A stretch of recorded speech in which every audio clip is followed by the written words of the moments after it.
Hello, our friends, Evolutionary, EEARTS, and Heart's Home family.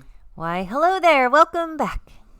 So this video is a day late. We've just been trying to keep up with everything that's flowing, and there's still another video that I feel is a day late, and we got to get to as well. There's so much coming through from the guides and so much happening out there.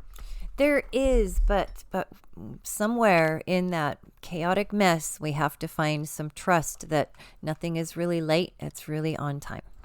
Absolutely. So one of the things that came through again last night, second day, I think, that the guides were talking about this was the importance of a belief system.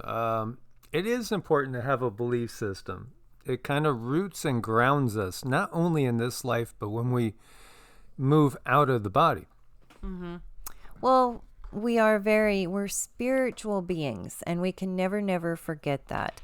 When we come to the 3D realm, things are much different than they are in the spirit realm, and we definitely need something to anchor us to this reality, yet give us some kind of direction, because if you don't, what do they say? If you don't stand for something, you'll fall for everything.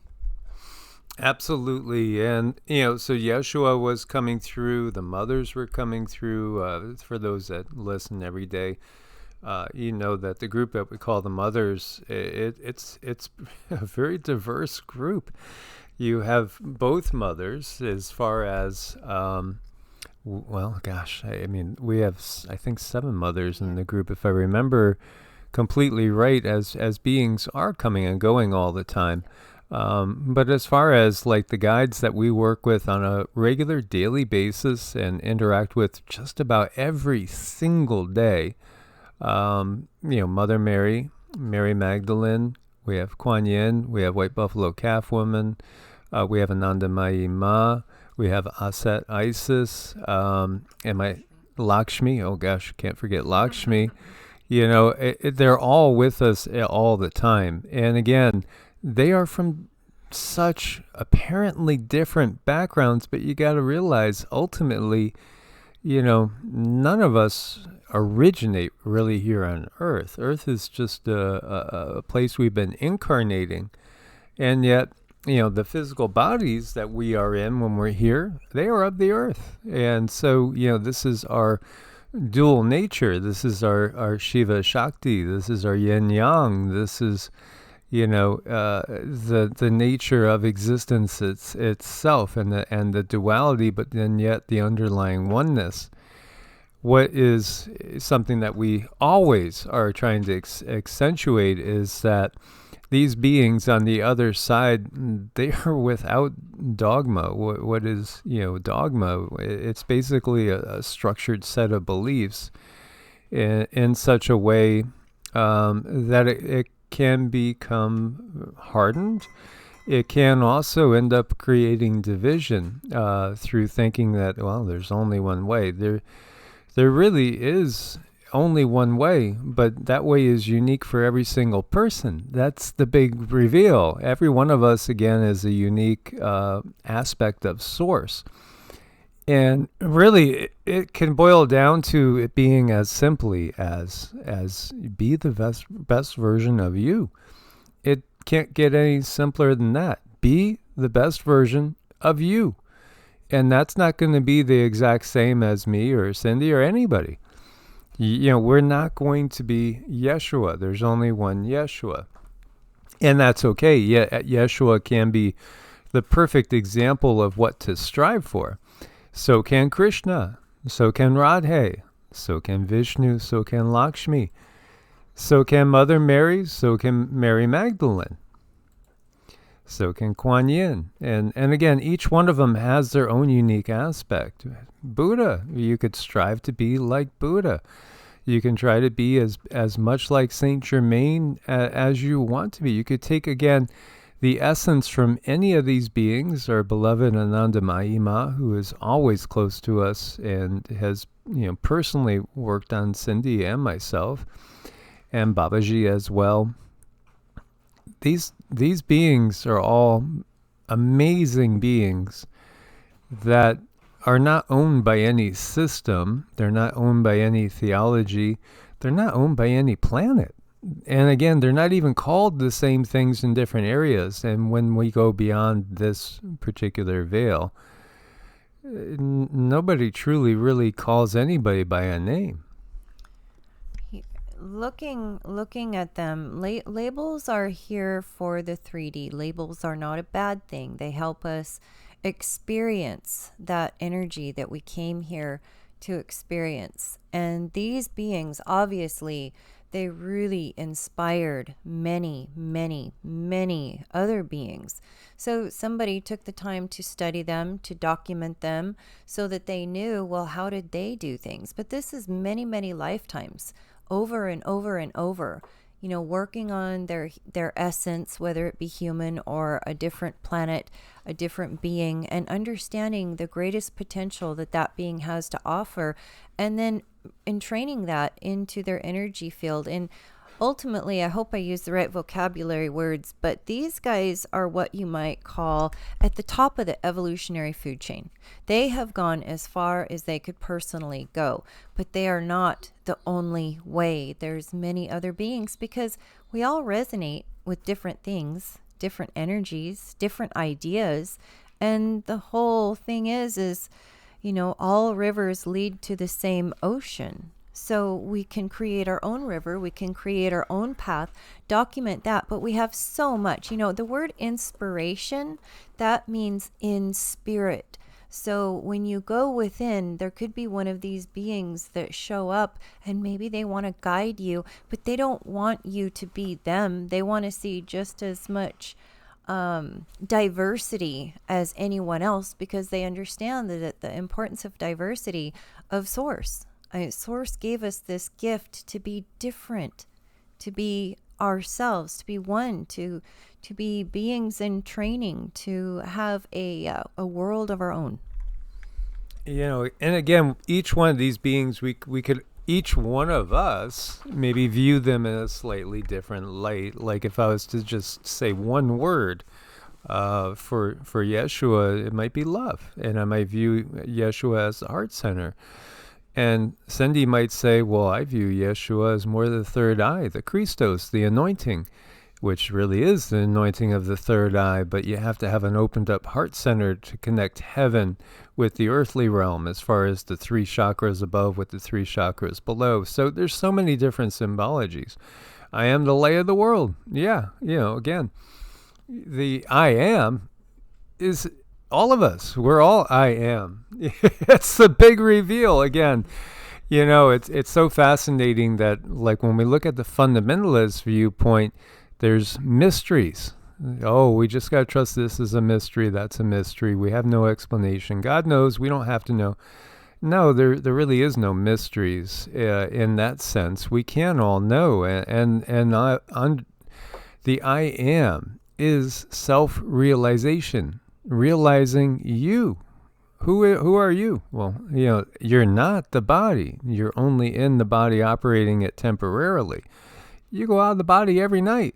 Sometimes we go out of the body when we're in a meeting at work, when we're at school zoning out. All of a sudden, unfortunately, sometimes when we're driving too, and all of a sudden don't realize, oh my God, I missed my exit. That was 3 exits ago. What was I thinking? We can go out of the body, and when you have this realization, again, the goal of Hinduism and the Sanatana Dharma is self-realization. And that self-realization is realizing the God that's inside you, because the true source of everything lies within all of us, and it's recognizing that. But every one of us has a unique light to shine on the world, and that's the big point of everything. It's at that unique aspect. So, for me, when I look at Yeshua, I think the heart center. When I look at Krishna, I see his playfulness and his understanding the big picture, because he really gets the big picture. But yeah, he has fun. And, if this is Vishnu incarnating in his own creation, he's in there having fun. We could view it as playing the game, so to speak. But yeah, he's there. He's enjoying every moment of it. It's all supposed to be heavenly play in a sense. And yet this realm is where we move forward. When we are in this heavy, heavy, dense existence, so much heavier than the other densities out there, this is where we can grow the most, the quickest. And we can change, we can learn, we can experience new things, we can open up all new aspects of ourselves. When I, look at, obviously, the Mary, I think of that just divine, heavenly, motherly love that knows no bounds and is so all-encompassing. And both of the Marys, Mary Magdalene and Mother Mary, both have that energy in them. In some ways, you can see the representation in the pagan circles of Mother Maiden Crone in so many ways. You could look at the youthful exuberance, the coming into a fullness in life, and then, yes, as the body ages, the wisdom just grows, hopefully, in most cases. Well, maybe. It should be that way. And again, it's fascinating too, because in Hinduism, in the Sanatana Dharma, when we hit a certain age, it's natural to kind of withdraw a little bit from the world in order to prepare ourselves for the transition of jumping back into our regular state of being. It's so important. So people will, as they get older, starting to go into, say, late 50s, 60s, you start to really put an emphasis on the spiritual side of things. You put much heavier emphasis in your daily practice, because it's all about holding our frequency when we leave the body. And getting back to the original theme of this, now Kuan Yin, I think compassion; Buddha, I think detachment and wisdom. Saint Germain, I view him as kind of like a merger of science and mysticism, and uncovering everything that is hidden. Anandamayi Ma, to me, again, is pure love, and just that sisterly, motherly, divine feminine love that just encompasses everything. And Babaji, I view as the divine teacher that can, help you to discover all the mysteries yourself. But to go back to, why do we need a belief system? Because it can help anchor us, give us stability, help alleviate any sort of fears or anxieties when we transition over. The only thing to fear is fear itself. Truly, that is a true statement. And fear can cause us to lose our way a little bit when we're shifting over. The controllers know this. They know this, obviously. This is why we have nonstop warfare, because that causes the playing field where a lot of times beings will just end up being confused and lost. And if there's a lot of fear, they'll come back into a lower vibrational frequency without the chance to move on up and out. My mother, when she passed on, now she was a lady that was not a devout Catholic, but even though she went to Catholic Church pretty much exclusively, besides when I would have pulled her into other things, and I gave her Autobiography of a Yogi. She never read it. She promised me to read it. She never read it. I don't think she read it. And I wish she would have expanded her consciousness. But even with that, she still basically got to the halfway point in the fourth density. And from there was able to spend about 3 years working on processing everything in this life. And now she's up in fifth density. So now she's in truly a heavenly realm. Mm-hmm. It's about unlocking doors on this journey. Sometimes you might not be ready to deal with certain things, but when you find something emotionally challenging, that's the first clue that this is something that you need to work on with yourself in your own energy field. And that's why life brings things back around to us to face again, to see if we are ready to deal with it. And, if you have worked on yourself enough, if you have spent enough time with yourself, and the situation that's harmful and hurtful comes around, to to face you. If you put the key in the lock and maybe that key is going to unlock that door and open that door, then it's time. Then you have dealt with this thing and it is time to walk through that door and leave it behind. But that's what life does. It gives us all of these situations and circumstances to face, to see where we're at. And these beings are some that can help us find the right key to unlock certain doors that you might find that are shut. And always remember, if there is a door shut, there's several other doors or windows that are open. So never, never, ever give up. Yeah, absolutely. You know, I have two friends that had passed on that had identical situations when they passed on, and then they came back, both of them. One was actually toe tagged and taken to the hospital morgue, and then came back like almost a half hour later. And what they felt was they were basically embraced in divine love, a complete unconditional love that felt so warm, so comfortable, so whole. There was absolutely no fear, no desire to come back. And so many people have had that same feeling. Now, they both interpreted it as being Yeshua, Jesus, that was there. All they did was they knew there was a presence. It felt completely loving. They didn't see anybody. They could just feel them, but they didn't see anybody's face. So they didn't recognize and say, oh, hey, it's you, thank God. No, but they felt the love, and they just assumed, because they were brought up in a Christian tradition, that it was Yeshua. And one of them is interesting because, you know, she's more of a Hindu person now, but yet she, as we do, recognizes Yeshua as a divine teacher, and again, more of an ascended master, that term being probably the closest thing we could use as far as accurately depicting what these people are. You know, they are masters. They hang around us to help us to pull ourselves up into the higher densities and stay out of fear in the lower densities, unless we choose to go down and learn a new lesson, because this is where we do our biggest growth. So I thought that was, you know, fascinating, getting their stories like that.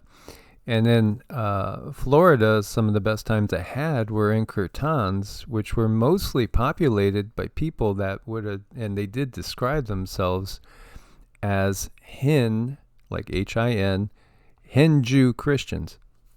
Hindu Christians? Yeah, because they were born Jewish. Most of them became Christian and then adopted the Hindu perspective of viewing all these beings as just divine teachers. So, you know, they just kind of kept what worked for them from all the systems and the traditions that they were accustomed to, and just move forward. Again, take what's useful, discard what's not. And I think sometimes people might get a little bit stumped when Mike and I talk about Yeshua, Jesus, but then in the same breath, we'll talk about a different being like Babaji. We'll talk about Kuan Yin. We'll talk about Set, and how, Ganesh, all these different beings that come to help us. But that's because we understand that life is fluid.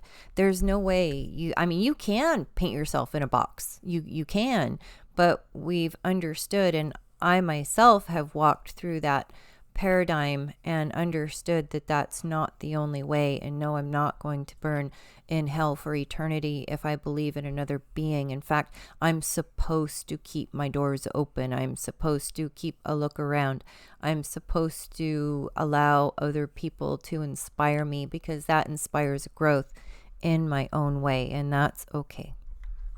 Yeah, it hit me the other day. It was just how ludicrous it is to think that anybody would be consigned to an eternal torment in hell because you didn't have a dogma. I mean, it's just utterly preposterous and ridiculous, because it's nothing like that. That's just not the reality. I think it's because we see it from the other side now. I mean, for me at one point, I did believe that, but now that I've made it through the other side, I do look at it as silly, but then I definitely have compassion and understanding for those who are in that state, because they're just struggling like I did once. Yeah, they're still trapped in fear. And once you understand that it's just fear, it's all fear. It's all fear based. And what's on the other side with these beings is all love based. And those are two opposites, as I've shared with you. My favorite sermon I ever got was on an Easter morning. It was probably like around 18 years ago or so.